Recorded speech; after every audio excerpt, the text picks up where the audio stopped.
Hello, नमस्ते, प्रणाम। मैं संतोष सर आज आप सभी के बीच जो इंग्लिश ग्रामर है, तो मैं आज वॉइस आप लोगों को पढ़ाने जा रहा हूं। तो जितने भी पढ़ने वाले छात्र हैं, मैं सभी से लोग से निवेदन कर रहा हूं कि ये जो वॉइस चैप्टर है आप लोग अच्छे से देखेंगे। इतना परिश्रम करके, मेहनत करके वीडियो बनाया जा रहा है, पढ़ाया जा रहा है, तो आप लोग मेरे क्लास को ज्वाइन करके अच्छे से पढ़ें। जो मैं अभी वीडियो ये अपलोड करूँगा, आप लोग अच्छे से पढ़ाई करेंगे।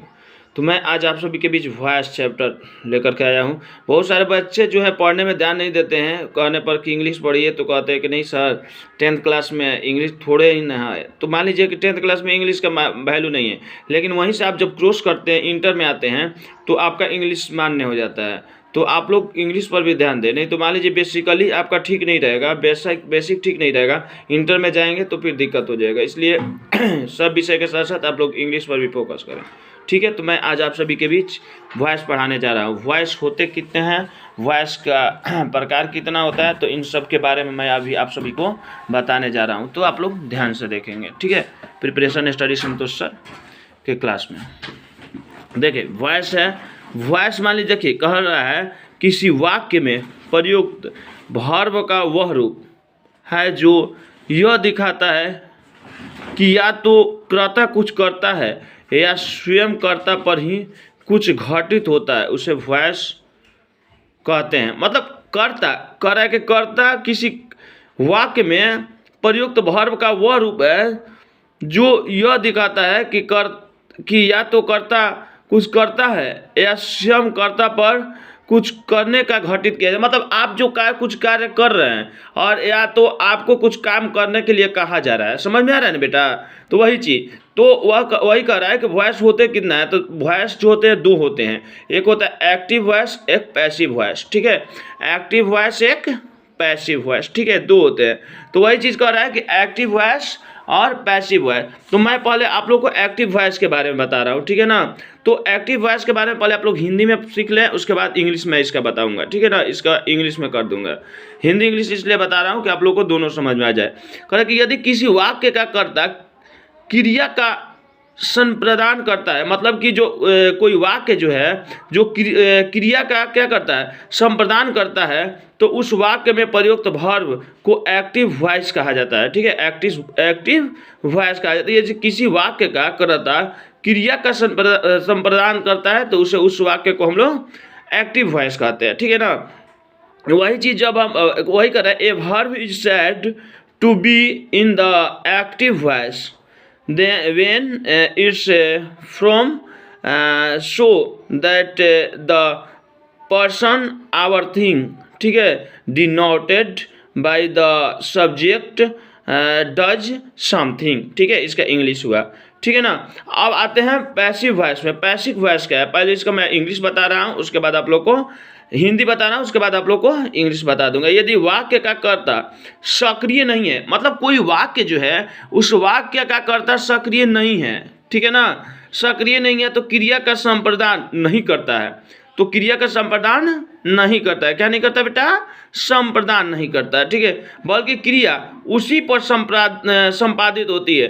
तो प्रयुक्त वर्ब को पैसिव वॉइस में होना समझा जाता है, तब इसको हम लोग पैसिव वॉइस में होना समझते हैं। क्या समझते हैं बेटा, पैसिव वॉइस में होना समझते हैं। अब इसका इंग्लिश में समझ लीजिए, a verb is said to be in the passive voice when is from show that something is done is the person our thing denoted by the subject, ठीक है, denoted by the subject, ठीक है। तो आप लोगों को समझ में आ गया कि वॉइस कितने होते हैं। वॉइस दो होते हैं, एक एक्टिव वॉइस, एक पैसिव वॉइस, दो, ठीक है। तो वही चीज़ कह रहा है आगे कि यदि सब्जेक्ट, ठीक है, अगर सब्जेक्ट है तो वर्ब क्या हो गया, एक्टिव वॉइस हो गया, ठीक है ना। वही कह रहा है यदि सब्जेक्ट, ठीक है, रिसीवर ऑफ द एक्शन है तो वर्ब पैसिव वॉइस हो गया, ठीक है। यही क्लियर कर रहा है। इन वाक्यों पर विचार करें, मतलब कोई वाक्य दिया हो गया है, उन पर हम लोग को विचार करना है। राम टीचर्स, ठीक है, राम टीचर्स, तो राम क्या कर रहा है, राम, ठीक है, राम टीचर्स, ठीक है। तो इस पर क्या कर रहा है, राम पढ़ाता है। राम इज ठीक है, टीचर, ठीक है, तो राम क्या है, शिक्षक है, वही चीज़ कह रहा है। अब वहाँ से हम लोग को एक्टिव वॉइस और पैसिव वॉइस में बदलने का नियम समझना है। जैसे राम है, ठीक है ना, तो बाई राम, ठीक है ना। ए मैंगो है तो क्या हो गया, ए मैंगो, तो ये हो गया एक्टिव वॉइस, एक हो गया पैसिव वॉइस। तो यहाँ समझना है कि वॉइस कितने होते हैं बेटा, तो वॉइस दो होते हैं, एक एक्टिव वॉइस, एक पैसिव वॉइस, दो वॉइस होते हैं, ठीक है ना। तो आगे के वीडियो में मैं आप लोगों को ये समझाऊंगा कि एक्टिव वॉइस और पैसिव वॉइस को चेंज कैसे किया जाता है, कैसे समझेंगे कि एक्टिव वॉइस है कौन पैसिव वॉइस है, ठीक है। तो आगे के वीडियो में मैं आप लोगों को ये चीज़ बताऊंगा, ठीक है। तो मेरा इंग्लिश ग्रामर का ये पार्ट 1 है। अगले वीडियो में हम लोग पार्ट 2 में आएंगे। तो अगले वीडियो में आगे का जो वॉइस का है, जो कौन एक्टिव वॉइस है कौन पैसिव वॉइस के बारे में बताया जाएगा। तो मेरे चैनल को आप लोग अगर अभी तक सब्सक्राइब नहीं किया प्रिपरेशन स्टडी संतोष सर, तो आप लोग सभी लोग सब्सक्राइब कर लें, ताकि मेरा कोई भी वीडियो अपलोड होते हुए आए तो आप लोग के पास चला जाए। और मेरे चैनल पर प्रिपरेशन स्टडी संतोष सर पर ये जो वीडियो अपलोड होता है, ठीक है, ये तो होता ही है आप लोगों का क्लास का डेली।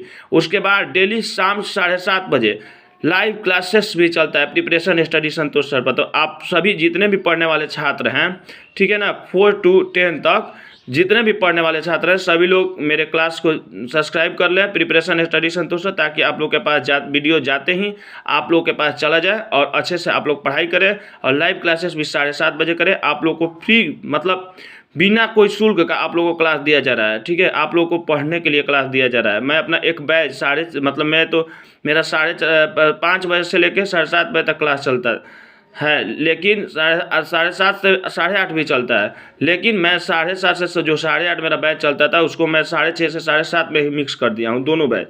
तो आप लोगों के लिए 1 घंटा स्पेशल समय दे रहा हूँ। तो आप लोग क्लास ज्वाइन करें, अच्छे से पढ़ाई करें। और मेरा जो अगर कमी लगे तो आप लोग कमेंट करके बताएं कि सर यहाँ कमी लग रहा है। अगर अच्छा लगे तो अच्छा का भी लिखिए कि हाँ सर नाइस, अच्छा है, वेरी गुड, या जो कुछ भी है, ठीक है। और आप लोग अच्छे से समझिए। मैं उम्मीद करता हूँ कि आप लोग को ये जो मैं पढ़ाया हुआ अच्छा लगे। आज के लिए बस इतना ही। आप लोग अच्छे से सपोर्ट करें, ढंग से मेहनत करें, परिश्रम करें, आगे की कामनाओं को पूर्ण करें। बहुत बहुत धन्यवाद।